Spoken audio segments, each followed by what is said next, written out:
Students, I am Renu Yadav. Today our topic judiciary. ये 8th class का chapter 5th है civics का। लास्ट चैप्टर था वो था हमारा what is the understanding of law. तो हमने उसमें जब ज्यूडिशरी का जो वर्ड आया था तो उसमें हमने कहा था कि हम नेक्स्ट वीडियो में इसको एक्सप्लेन करेंगे पूरा डिटेल में। तो आज हमारा वही टॉपिक है कि ज्यूडिशरी जो है वो क्या रोल प्ले करती है, क्या क्या उसके इम्पोर्टेंस है, किस तरीके से उसे इंडिपेंडेंट ज्यूडिशरी बनाया गया है, क्या उसका स्ट्रक्चर है पूरा। तो आज हम यही क्लियर करेंगे। इंडिया की जो ज्यूडिशरी है वो कैसी है, इंडिपेंडेंट है। They can decide that no teacher can be. तो जैसे मान लीजिए कि हम किसी को भी फिजिकल जो है टॉर्चर नहीं कर सकते। किस तरीके से, क्यों नहीं कर सकते? बिकॉज हमारी ये लॉ में लिखा हुआ है, हमारा ये लॉ बनाया गया है, कॉन्स्टिट्यूशंस जो है उसमें ये लॉ बनाया गया कि किसी को भी हम फिजिकल जो है या मेंटली किसी भी तरीके से हम टॉर्चर नहीं कर सकते, अदरवाइज उसे पनिश किया जाएगा।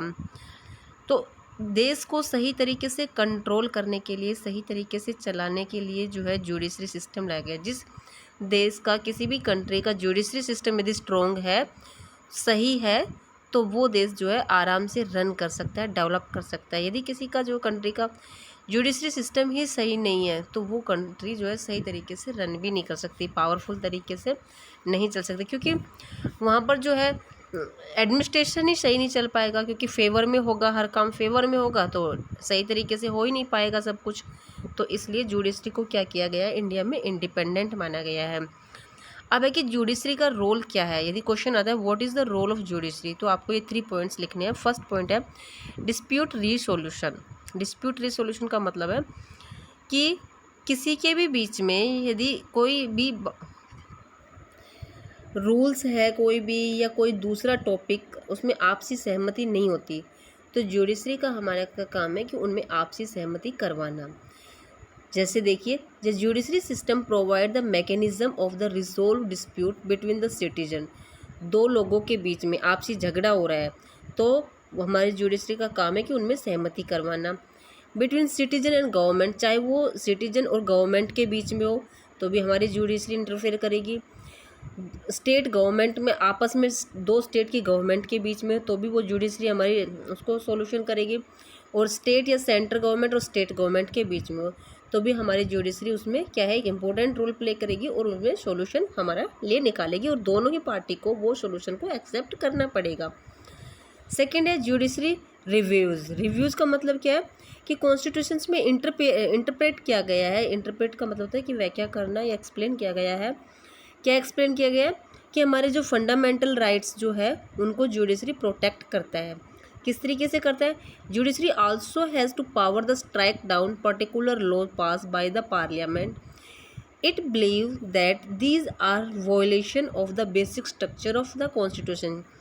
यदि हमारा कोई भी कॉन्स्टिट्यूशंस में इस तरीके का कोई स्ट्रक्चर बना हुआ है, कोई ऐसा लॉ है जो किसी भी पर्सन को, किसी भी रिलीजन को, कास्ट को वॉयलेशन करता है, वॉयलेट करता है, तो हमारी जुडिशरी उसको रिव्यूज़ कर सकती है, मतलब उसमें चेंजेस ला सकती है।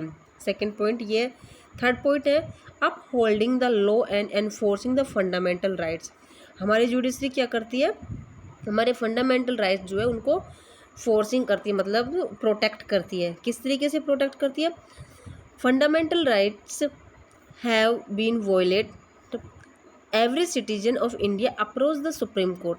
सिटीजन, एवरी सिटीजन का ये राइट है कि वो अपने लिए जो है सुप्रीम कोर्ट, हाई कोर्ट में जाकर अपनी प्रॉब्लम के बारे में कर सकता है। तो वो हाई कोर्ट और सुप्रीम कोर्ट जो है उसमें इंटरफेयर करके उसके लिए हेल्पफुल उसको बनाएगा।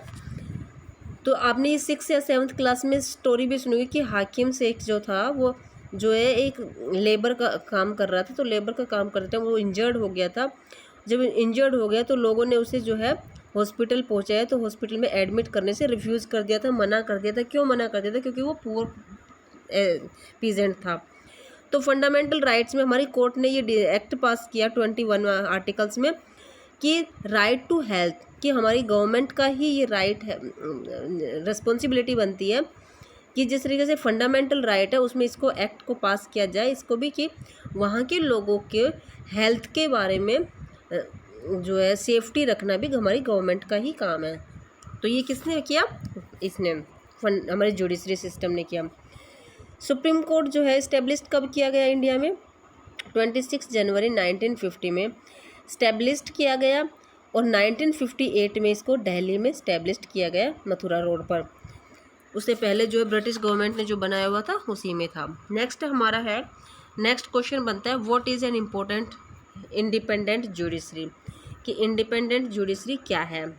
ठीक है, अब इसमें इमेज करना है हमें। मान लीजिए हमारी जो है जुडिशरी इंडिपेंडेंट नहीं है, इमेज कर रहे हैं हम, तो क्या होगा? Situation in which powerful politician and roaching the belonging to your family, कि जो हमारी जुडिशरी है वो इंडिपेंडेंट नहीं है, तो वो कोई भी डिसीजन जो है खुलकर नहीं ले पाएगी। वो डिसीजन लेगी तो कैसे लेगी? इंडिपेंडेंट डिसीजन वो ले ही नहीं पाएगी, वो किसके कंट्रोल में होगी? पॉलिटिशियन के। और हर बार जो डिसीजन होगी वो कैसा होगा? उसका पॉलिटिशियन के फेवर में होगा या रिच पीपल के फेवर में होगा, क्योंकि वो उनका डर बना रहेगा उसको कि मैं कोई भी ऐसा डिसीजन लूँगी तो जो है और जो कोर्ट के जो ऑफिसर है, उनको जज है जो, उसको डर रहेगा कि मुझे पॉलिटिशियन पार्टी जो है मेरे पद से हटा देगी और किसी दूसरे को यहाँ अपॉइंट कर देगी। तो इसीलिए जुडिशरी को इंडिपेंडेंट किया गया कि इंडिपेंडेंट रहेगी तो इस तरीके की कंडीशन नहीं आएगी। One except of this independent the separation of power, power का सेपरेशन कर दिया गया। आपने चैप्टर फर्स्ट में भी किया था कि लेजिस्लेचर और एग्जीक्यूटिव जो है गवर्नमेंट का जो लेवल, सेकेंड लेवल जो है एग्जीक्यूटिव और लेजिस्लेचर, इसका जुडिशरी से कोई लेना देना नहीं होता, जुडिशरी को सेपरेट किया गया है।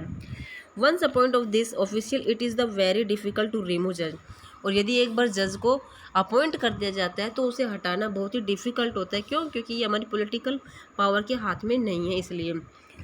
It is independent of the judiciary, ये यदि क्वेश्चन ये आता है what is the role and independent judiciary, तो आपको ये आंसर लिखना है जो मैं अभी रीड कर रही हूँ। Independent judiciary that allow to court the play a central role of ensure, वो सेंट्रल रोल प्ले करती है और ये श्योर करती है दैट कि there is no misuse of power, कि कोई भी लेजिस्लेचर हो या एग्जीक्यूटिव हो पावर का मिसयूज़ ना करे। It also play a crucial role protecting the fundamental right, इसके साथ साथ वो लोगों के फंडामेंटल राइट को प्रोटेक्ट करती है। Because any one can approach the court, कि कोई भी जो है कोर्ट में अप्रोच कर सकता है if they believe that the rights have been violate, और उसको ऐसा लगता हो कि हमारे राइट्स वॉयलेट हो रहे हैं, हमारे साथ सही जो है सही डिसीजन नहीं ले पा रहे कोई, तो वो अपने कोर्ट में जाकर अप्रोच कर सकता है। तो ये था हमारा आज का टॉपिक जो बताता है कि हमें what is an important judiciary, what is the role of independent judiciary. तो आपको ये क्वेश्चन के ये दो आंसर लिख देना। मैं क्वेश्चन के आंसर साथ साथ भी बताती जा रही हूँ और बाद में सेंड भी कर दूँगी, क्योंकि क्वेश्चन जो पूछे जाते हैं एनसीईआरटी में तो वो मिड में, बुक के मिड में से ही पूछे जाते हैं बेटा, चैप्टर के मिड में से, तो इसलिए मैं जो है बीच में से आपको क्वेश्चन पुट कर बता देती हूँ। What is the structure of court in India, India के कोर्ट का कैसा स्ट्रक्चर है? तो इंडिया के जो कोर्ट का स्ट्रक्चर है वो ट्रायंगल टाइप में है, ये दिखाया गया है ट्रायंगल जैसे। तो सुप्रीम कोर्ट, हाई कोर्ट और लोकल कोर्ट, हर स्टेट में अपनी एक स्टेट लेवल पर कोर्ट बनाई गई है। जो हाई कोर्ट है, सुप्रीम कोर्ट जो है दिल्ली में है, हाई कोर्ट जो है अपने अपने स्टेट में होता है, जैसे हमारे राजस्थान की यदि बात करते हैं तो जयपुर में है, और लोकल कोर्ट एक डिस्ट्रिक्ट वाइज कोर्ट बनाई गई है। ये लोग जो है वहाँ यदि लोकल कोर्ट में सेटिस्फाई नहीं होते तो वो हाई कोर्ट में जा सकते हैं, और हाई कोर्ट में भी सेटिस्फाई नहीं होते तो वो सुप्रीम कोर्ट तक जा सकते हैं। तो ये था हमारा आज का टॉपिक जो कि क्लियर होता है। नेक्स्ट वीडियो में हम नेक्स्ट करेंगे। Have a nice